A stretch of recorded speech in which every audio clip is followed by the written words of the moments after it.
Hello and welcome back to the Essex Allotment Farm. The sun's shining, it's not raining, which is an absolute miracle, which means I'm going to try and get on with something. So my name's Alex, this is the Essex Allotment Farm. I'm a Four Seasons market gardener and veg garden consultant. I grow here on an acre's worth of land in Essex, growing organic vegetables that sell direct to end consumer through veg box service and farmers markets. But today I'm going to give you my secret. It's not a secret. I'm going to show you how I prep my beds for planting, because I've got a load of chive plants that have run out of space in the nursery bed. They need to go in the main bed. They need to grow up, and they need to start producing me lots and lots and lots of garlic chives. So we're going to be splitting those and planting them out in the main beds, taking them out the little nursery. But first, I've got to prep the bed that they're going in, and I thought it'd be a fantastic opportunity for me to show you how I go about that and what I do this time of year to prep my bed. Predominantly, it's a no-dig setup. Regenerative agriculture is what I call it, which has got elements of no-dig. So anyway, let's jump straight into it and let me show you my tricks of the trade. The first thing I should say is that here on the farm, we're on hard clay. Most of Essex is hard clay. And when I say hard clay, I mean hard clay. I've got a clip in a little while where I kind of show you what the soil looks like. So the first job that we do is just weed it. It's pretty standard, just using a normal hoe. And then the controversial bit when it comes to no dig is I use this, which is a specially made broad fork. What this does is aerates the soil. It just lifts the soil slightly. You know, the no-dig Charles Dowding team of people would argue that this isn't dig. I am okay with it. I'm not inverting the soil. I'm just effectively stabbing it and lifting it, just to aerate it a little bit. But I find, or I've found over the first 3 years, that this is really, really beneficial to the hard clay soil.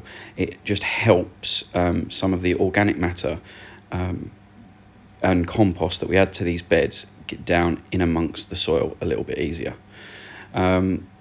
This is hard work, to be honest. At this time of year, with it being so heavy on the boots and so wet, this is hard work, but it pays off. The beds that I've done this to outperform the ones that I don't, and it's as simple as that.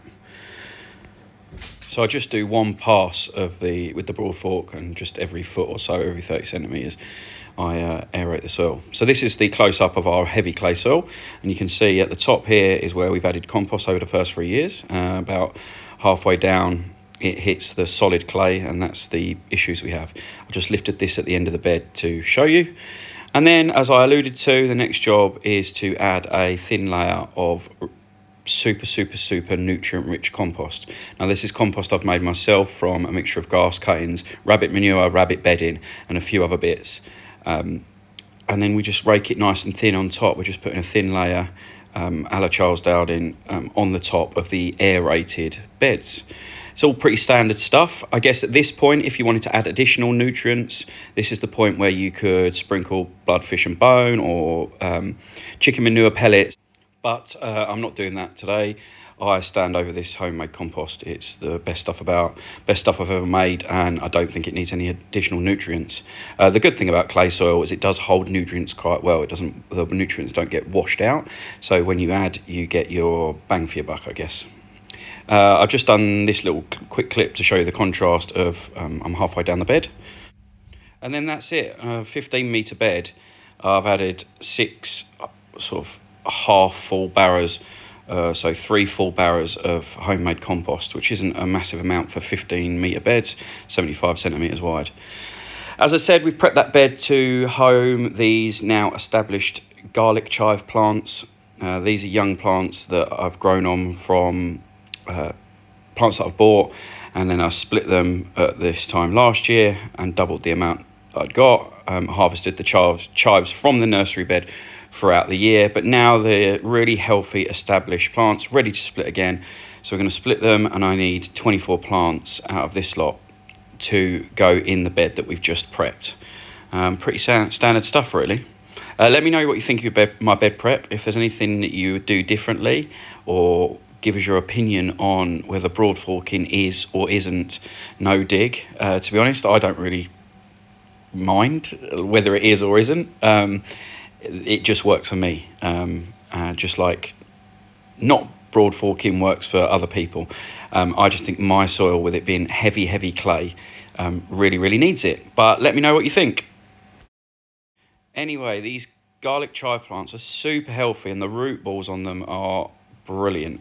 So some of the bigger ones I'm going to be able to split into 3. Some of the smaller ones I'll just split into 2, and I'll give them the best opportunity to thrive in their new home. I need, as I said, I need 24. This is the first lot. We'll go and get those planted, and I'll double check that I've got my maths right and worked out exactly how many I need. The process for splitting them was really simple. You saw it. I trimmed the tops off. I used the tool to slice through the centre of the root ball and pull them apart by hand. Planting, again, if you watch a lot of YouTube, you'll have seen this 1,000 times. There's nothing groundbreaking here. Just dig a hole nice and deep, put them in, and press the soil down around the edge to make sure there's good contact between the roots and the soil. And yeah, here it is just one more time. Really standard stuff. Nothing groundbreaking, but it looks really good, and I did get my maths right. Here is the 24 plants all in a new fresh bed. I'm happy with that little job done. It's only taken about an hour. Thanks so much for watching the video. I hope you enjoyed it. It was pretty chilled out Sunday vibe video, potting around, working at a very slow pace today. Just enjoying myself because the sun's out. I don't usually work on a Sunday, but I've got a few spare hours, so I thought I'd pop down and get this job done and film it for you guys. Anyway, I hope you enjoyed it. Hit the like, subscribe, share, let people know about me, all that stuff that makes me feel great and helps me to carry on doing these videos. Thanks so much for your time. I'll see you in the next one. Bye-bye.